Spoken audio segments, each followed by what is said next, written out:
Hello, friends. Energy, energized, and energetic with lots of positive vibes. Big energetic always. ଓଡ଼ିଆରେ এই ଭିଡ଼ିଓଟା ଆମେ career ବିଷୟରେ discussion କରୁଥିଲେ। ପାଞ୍ଚଟା ଷ୍ଟେପ୍ ଅଛି ବେଷ୍ଟ କ୍ୟାରିୟର ଚୟନ କରିବା ପାଇଁ। ଅଲରେଡ଼ି ଆମେ ମୋର ଲାଷ୍ଟ ଭିଡ଼ିଓ ଦେଖିବେ, ସେଥିରେ ମୁଁ କହିଛି। ଫାଷ୍ଟ ଷ୍ଟେପ୍ ହେଉଛି ନିଜକୁ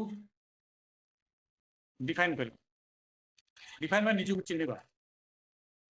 ମୁଁ କିଏ ଆଉ କ'ଣ କରିପାରିବି। ଦ୍ୟାଟ୍ ମିନ୍ସ ମୋର କ୍ଷମତା କ'ଣ, ମୁଁ କେଉଁ ଲାଇନ୍ରେ ଗଲେ ଭଲ କରିପାରିବି, ସେସବୁ ଜିନିଷ। ତ ସେସବୁ ଜାଣିବା ପାଇଁ ଆମ ପାଖରେ 3ଟି ଭାଗ ଅଛି। ସେଗୁଡ଼ିକ ହେଲା ଆପଣଙ୍କର ବୁଦ୍ଧିମତ୍ତା କେତେ। ବୁଦ୍ଧିମତ୍ତା ମାନେ ଆପଣ କ୍ରିଟିକାଲ ମାନେ କେମିତି ଭାବିପାରିବେ, କୌଣସି ଗୋଟେ ସିଚୁଏସନ୍ ଆସିଲା ତାକୁ କେମିତି ଆପଣ ସଲ୍ୟୁସନ୍ ବାହାର କରିବ, ତାର ସଲ୍ୟୁସନ୍ ବାହାର କରିବେ ଆଉ ସକ୍ଷମ ହେବେ ତାକୁ ପ୍ରମାଣ କରିବା ପାଇଁ।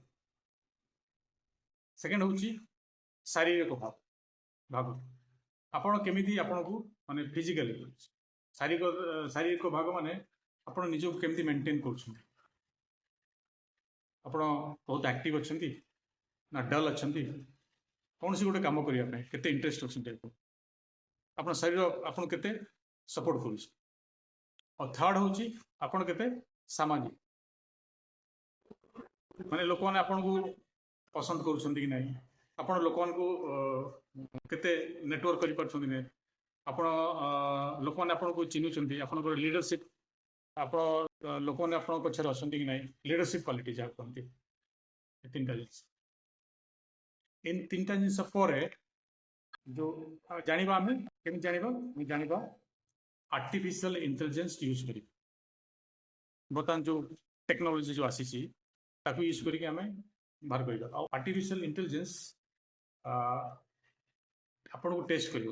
ସେଥିରେ ବହୁତ ଗୁଡ଼ିଏ କୋଶ୍ଚିନ୍ ଆସିବ, 70-80ଟା କୋଶ୍ଚିନ୍। ଆଉ ସେ କୋଶ୍ଚିନ୍ ଗୁଡ଼ିକ ବେଷ୍ଟ କ'ଣ ଉପରେ ବେଷ୍ଟ, ଆପଣଙ୍କର ସ୍କିଲ୍ କ'ଣ, ଆପଣଙ୍କର ଇଣ୍ଟରେଷ୍ଟ କ'ଣ, ଆଉ ଆପଣଙ୍କର ପର୍ସନାଲିଟି କ'ଣ।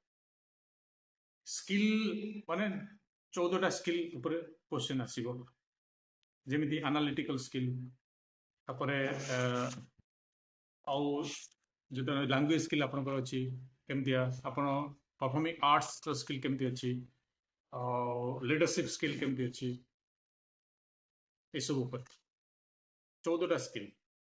ତାପରେ ହେଉଛି ଆପଣଙ୍କର ଇଣ୍ଟରେଷ୍ଟ ହେଉଛି ସବଜେକ୍ଟ ୱାଇଜ୍।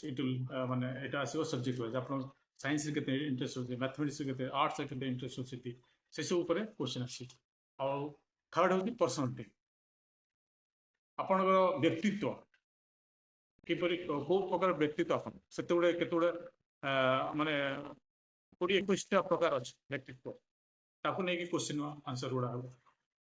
କଲା ପରେ ଆପଣ ନିଜକୁ ଯେଉଁ ରିପୋର୍ଟ ମିଳିବ ସେଥିରେ ଆପଣ ଜାଣିପାରିବେ ମୁଁ କିଏ, ମୁଁ କ'ଣ କରିପାରିବି, କେଉଁଥିରେ ଆପଣ ଷ୍ଟ୍ରଙ୍ଗ ଅଛନ୍ତି, କେଉଁଥିରେ ୱିକ୍ ଅଛନ୍ତି, ଆଉ ୱିକ୍ ଯେଉଁଥିରେ ଅଛନ୍ତି ତାକୁ କେମିତି ଆପଣ ଇମ୍ପ୍ରୁଭମେଣ୍ଟ କରିପାରିବେ। ଆଜି ପାଇଁ ଏତିକି।